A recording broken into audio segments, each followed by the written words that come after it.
नमस्कार दोस्तों, स्वागत है आपके अपने यूट्यूब चैनल आइडियल अड्डा में। दोस्तों, आज की इस वीडियो में बात करेंगे बौद्ध धर्म के बारे में। बौद्ध धर्म से संबंधित जितने भी महत्वपूर्ण प्रश्न होंगे, सारे प्रश्नों का यहाँ डिस्कशन करेंगे। तो आइए स्टार्ट करते हैं। बौद्ध धर्म का संस्थापक कौन है? तो बौद्ध धर्म का संस्थापक गौतम बुद्ध है।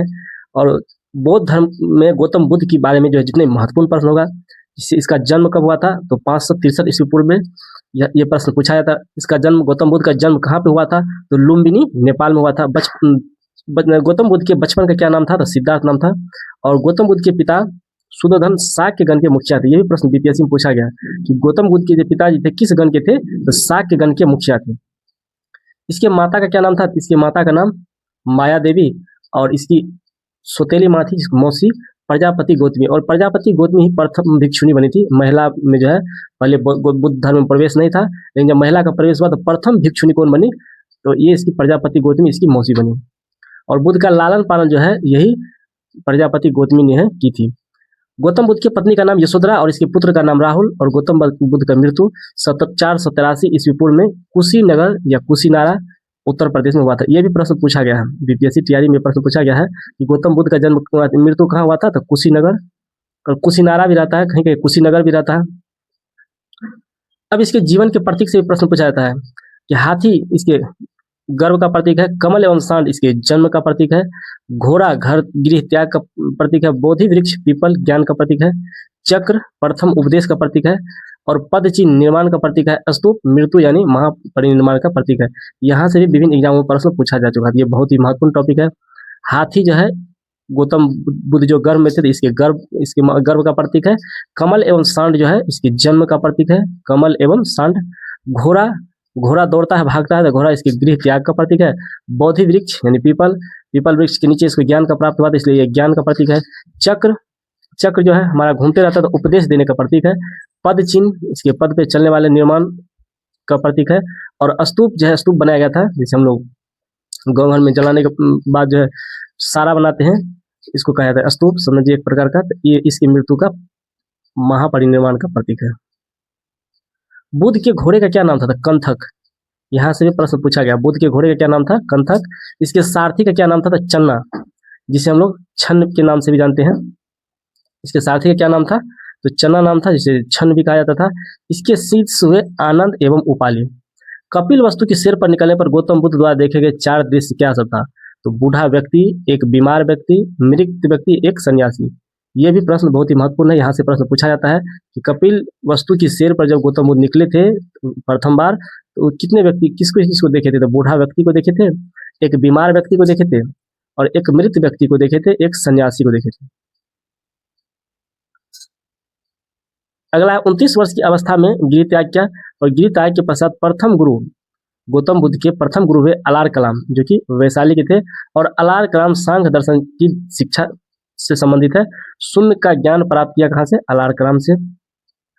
द्वितीय गुरु हुए रुद्र करामत पुत्र, जो कि राजकीय के थे।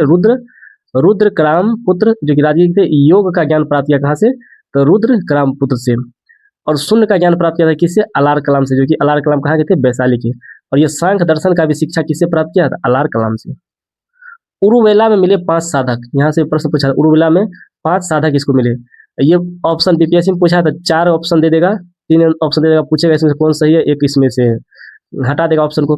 उरुवेला में मिले 5 साधक थे, कोंडन, वप, असजी, भदिदय और महानामा। ये जो है इसको 4 जो है साधक मिला था उरुवेला में। 35 वर्ष की आयु में ज्ञान प्राप्ति हुआ कब इसको? तो ज्ञान प्राप्ति हुआ बैसाख पूर्णिमा को। क्वेश्चन पूछा था गौतम बुद्ध को कब ज्ञान की प्राप्ति हुआ? तो बैसाख पूर्णिमा को 35 वर्ष की आयु में। और ये निरंजना यानी फल्गु नदी के किनारे पे इसको ज्ञान की प्राप्ति हुआ। क्वेश्चन पूछा था गौतम बुद्ध को किस नदी के तट पे ज्ञान का प्राप्ति हुआ? तो फल्गु नदी, जिसे निरंजना नदी भी कहा था। और किस पेड़ के नीचे गौतम बुद्ध को ज्ञान की प्राप्ति हुआ? तो पीपल, जिसे बोधि वृक्ष के नाम से जाना जाता है। और ये है कहाँ पे? तो बोध गया बिहार में। क्वेश्चन पूछा जाएगा किस स्थान पे? तो बोध गया बिहार में गौतम बुद्ध को ज्ञान की प्राप्ति हुआ। कितने वर्ष की आयु में? तो 35 वर्ष की आयु में। बुद्ध के उपदेश, बुद्ध का प्रथम उपदेश कहाँ दिया था? प्रथम उपदेश बुद्ध ने कहाँ पे दिया था? तो सारनाथ, जिसे ऋषि पतनम भी कहा जाता है। सर्वाधिक उपदेश कहाँ पे दिया था? श्रावस्ती में, कौशल देश की राजधानी श्रावस्ती, अच्छा, तो उसी में जो है सबसे अधिक उपदेश दिया। उपदेश की भाषा क्या था, ये भी प्रश्न पूछा था। गौतम बुद्ध ने किस भाषा में उपदेश दिया था? पाली भाषा में। अन्य राज्यों में उपदेश, अन्य किस किस राज्य में उपदेश दिया? तो कौशल में, वैशाली में, कौशाम्बी। कौशाम्बी सबसे इसका प्रमुख था। अब है बौद्ध दर्शन और इसका सिद्धांत। बौद्ध दर्शन, इसका सिद्धांत क्या है? तो बौद्ध दर्शन है, इसमें बताया गया कि दुख, 4 आर्य सत्य बताया गया। गौतम बुद्ध के द्वारा 4 आर्य सत्य बताया गया। पहला दुख है, दूसरा दुख का कारण है, तीसरा दुख का निदान है, और चौथा दुख निदान के उपाय है। और दुख निदान के उपाय के लिए इसने अष्टांगिक मार्ग के बारे में बताया। ये प्रश्न पूछा जाता है कि अष्टांगिक मार्ग किस धर्म से संबंधित है? तो अष्टांगिक मार्ग बौद्ध धर्म से संबंधित है। अष्टांगिक मार्ग में क्या सब बताया? तो सम्यक दृष्टि, सम्यक दृष्टि, सम्यक संकल्प, सम्यक वाक, सम्यक कर्म, सम्यक जीविका, सम्यक व्यायाम, सम्यक स्मृति, सम्यक समाधि। ये 5 अष्टांगिक मार्ग हैं।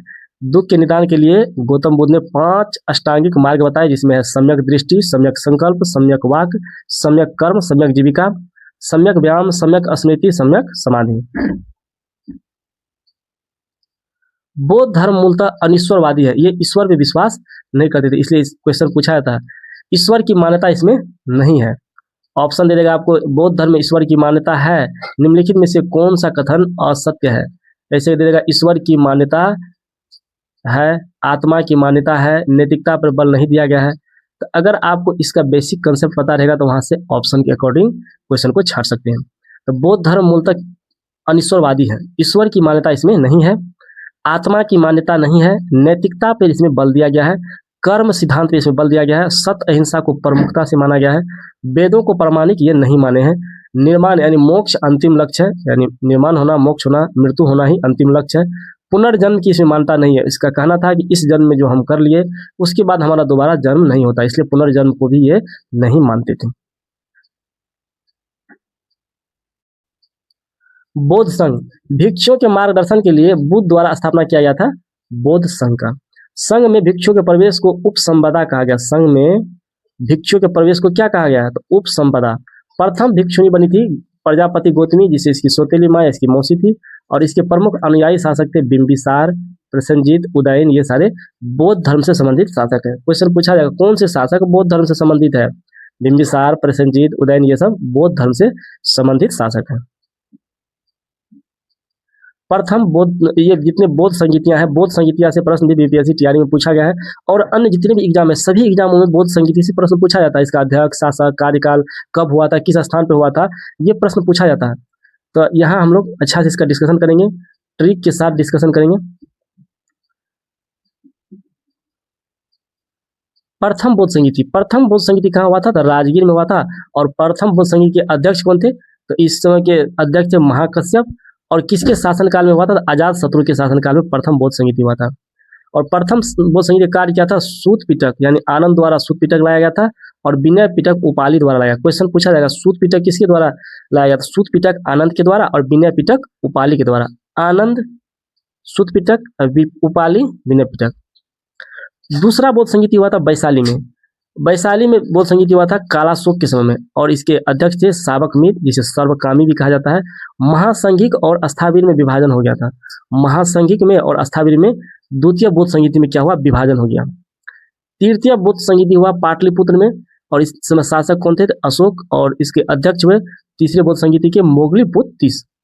और इसमें जो है अभिधम पिटक, मोगलीपुत्र तीस का संकलन, इसी में संकलन के बारे में बताया गया। अभिधम पिटक का संकलन मोगलीपुत्र तीस ने जो किया था उसके बारे में तृतीय बौद्ध संगीति में ही बताया गया। क्वेश्चन पूछा जाएगा, अभिधम पिटक किसके द्वारा लाया गया था? तो मोगलीपुत्र तीस के द्वारा लाया गया। चौथा ये प्रश्न पीपीएससी टीआरई में पूछा गया है कि चतुर्थ बौद्ध संगीति कहाँ हुआ था? तो कुंडलवन कश्मीर में। इसमें शासक कौन थे? कनिष्क। और चतुर्थ बौद्ध संगीति के अध्यक्ष वसुमित्र अध्यक्ष, और अश्वघोष इसमें उपाध्यक्ष भी था। अश्वघोष उपाध्यक्ष, अध्यक्ष उपाध्यक्ष दोनों पूछा जाता है। तो अश्वघोष उपाध्यक्ष और वसुमित्र अध्यक्ष। इसमें जो है बौद्ध धर्म 2 भागों में, हीनयान तथा महायान, 2 संप्रदायों में जो है बट गया। इसमें बौद्ध धर्म कितने भागों में बट गया? 2 भागों में। एक हुआ हीनयान और दूसरा हुआ महायान। हीनयान क्या था?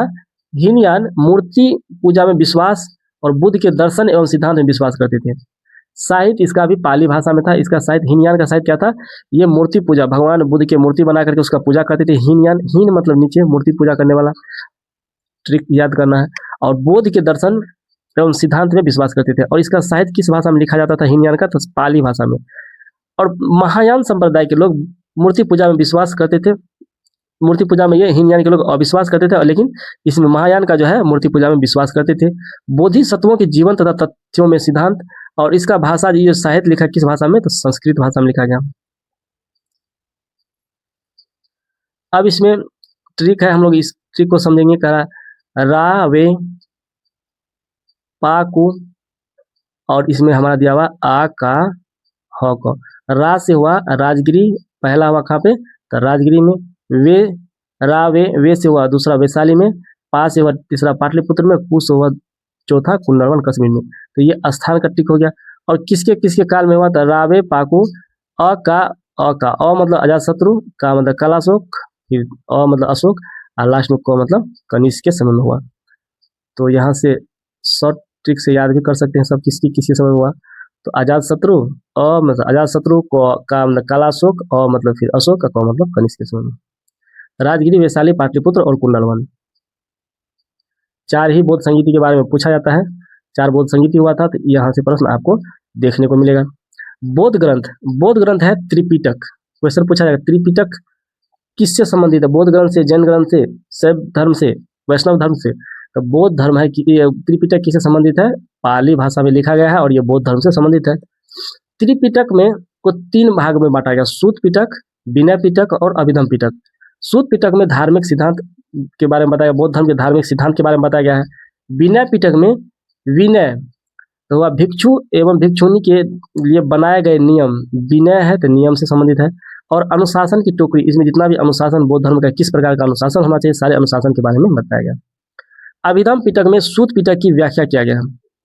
अभिधम पिटक में सूत पिटक का ही व्याख्या किया गया।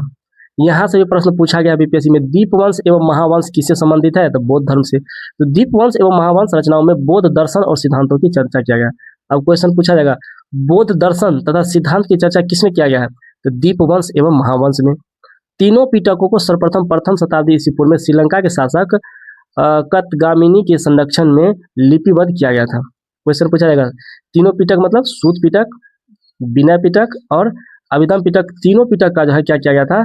प्रथम शताब्दी ईस्वी पूर्व, प्रथम शताब्दी ईस्वी पूर्व में श्रीलंका का शासक था उस समय वतगामिनी, उसके संरक्षण में लिपिबद्ध किया था, उसको लिपिबद्ध किया गया था। क्वेश्चन यहाँ से पूछ सकता है कि त्रिपिटक को जो है किसके शासनकाल में लिपिबद्ध किया गया था? तो श्रीलंका के शासक थे वतगामिनी।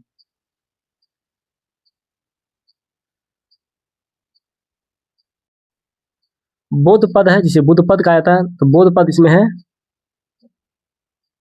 चैत्य होता है पूजा गृह, विहार होता है जहाँ पे निवास होता है बौद्ध भिक्षुओं का, उसको कहते हैं विहार। इसी के बौद्ध भिक्षुओं के रहने का स्थान जो विहार है, इसी के नाम पे हमारे राज विहार का नाम विहार पड़ा। धम होता है धर्म से संबंधित धम, और स्तूप होता है बुद्ध एवं उनके शिष्यों से संबंधित अवशेष संबंधित स्थान को स्तूप कहते हैं। स्तूप से संबंधित विशेष तथ्य हमने, सबसे बड़ा स्तूप कौन है? तो सबसे बड़ा स्तूप है केसरिया बिहार में। धमेख स्तूप कहाँ पे है? तो सारनाथ उत्तर प्रदेश में। सांची स्तूप कहाँ? सांची स्तूप से क्वेश्चन पूछा गया है। सांची स्तूप कहाँ पे है? तो मध्य प्रदेश में। भरहुत स्तूप कहाँ पे है? तो भरहुत और सांची ये दोनों मध्य प्रदेश में है। भरहुत स्तूप भी मध्य प्रदेश में। रामभर स्तूप कुशीनगर उत्तर प्रदेश में। रामभर स्तूप। बोरोबुदुर स्तूप इंडोनेशिया, शैलेंद्र वंशी शासक के समय में बोरोबुदुर स्तूप पूछा गया कहाँ पे है? तो इंडोनेशिया में है। इसमें शैलेंद्र वंशी शासक था, उसी के समय में ये स्तूप बनाया गया था। बालीकोंडा स्तूप कहाँ पे है? तो ये स्तूप है बावीकोंडा स्तूप आंध्र प्रदेश में। पिपरहवा स्तूप कहाँ पे है? तो उत्तर प्रदेश में। धर्मराजिका स्तूप कहाँ पे है? तो तक्षशिला पाकिस्तान में। क्वेश्चन पूछा जाएगा पाकिस्तान में कौन सा बौद्ध का स्तूप है? तो धर्मराजिका स्तूप। पिपरहवा स्तूप कहाँ पे है? तो उत्तर प्रदेश में। और रामभर स्तूप कहाँ पे है? तो उत्तर प्रदेश में। और 2 सांची तो क्वेश्चन बीपीएससी टीआरई में पूछा है, सांची स्तूप मध्य प्रदेश, भरूच स्तूप भी मध्य प्रदेश में।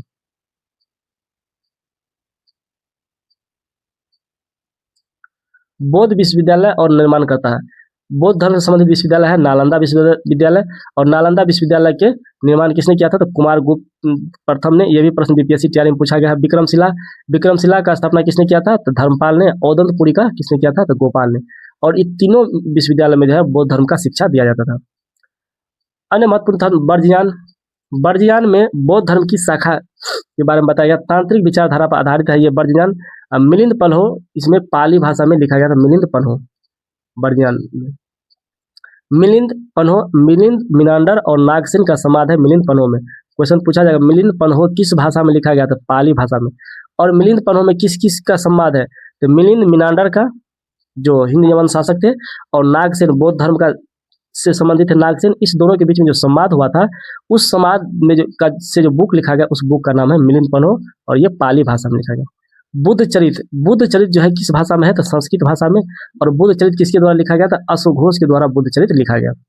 जातक कथाएं पूर्व के जन्म की। ये भी प्रश्न बीपीएससी तैयारी में पूछा गया है कि जातक कथा में क्या है? तो बुद्ध के पूर्व जन्मों की कहानी जातक कथा में। भारत में उपासना की जानने वाली प्रथम मूर्ति बुद्ध की थी। भारत में उपासना की जाने वाली प्रथम मूर्ति किसकी थी? तो बुद्ध की थी। अब यहाँ से प्रश्न पूछा जाता है, ये शब्दावली गृह त्याग जो महात्मा बुद्ध गृह त्याग किए थे उसको क्या कहा गया? महाविनिष्क्रमण कहा गया। और ज्ञान की प्राप्ति को क्या कहा गया? तो ज्ञान की प्राप्ति को निर्माण कहा गया। पहला उपदेश क्या कहा गया? धर्म चक्र प्रवर्तन कहा गया उपदेश। और मृत्यु इसका क्या कहा गया? महापरिनिर्वाण। तो यहाँ से प्रश्न विभिन्न एग्जामों में पूछा जाता है। और जो बीपीएससी टीआरई है हमारा, बीपीएससी एईडीओ है, बिहार पुलिस है, बिहार एसएससी है, बिहार दरोगा है, हमारे SSC CGL, CHSL, SSC GD, बहुत सारे एग्जाम हैं हमारे सीटेट का, जहां से आपको जीके जीएस का प्रश्न देगा। तो बौद्ध धर्म से प्रश्न निश्चित देखने को मिलता है। तो आप लोग इसका अच्छा से नोट बना लें। मिलते हैं अगले लेक्चर में। अगर वीडियो अच्छा लगता हो तो लाइक जरूर करें। लाइक करके कमेंट करके बताएं कि वीडियो कैसा लगा, तो हमें भी कुछ लगेगा कि प्रश्न अच्छा बन रहा है। अगर कुछ गलत लग रहा है तो आप लोग ये भी कमेंट करके बताएं इसमें क्या सुधार की आवश्यकता है। तो आप लोग, और लाइव चलता है मेरा प्रत्येक दिन रात 10 बजे से, तो आप लोग जरूर लाइव में जुड़े, वहाँ पे भी आप क्वेश्चन डायरेक्ट कर सकते हैं। तो मिलते हैं अगले लेक्चर में। Thanks for watching.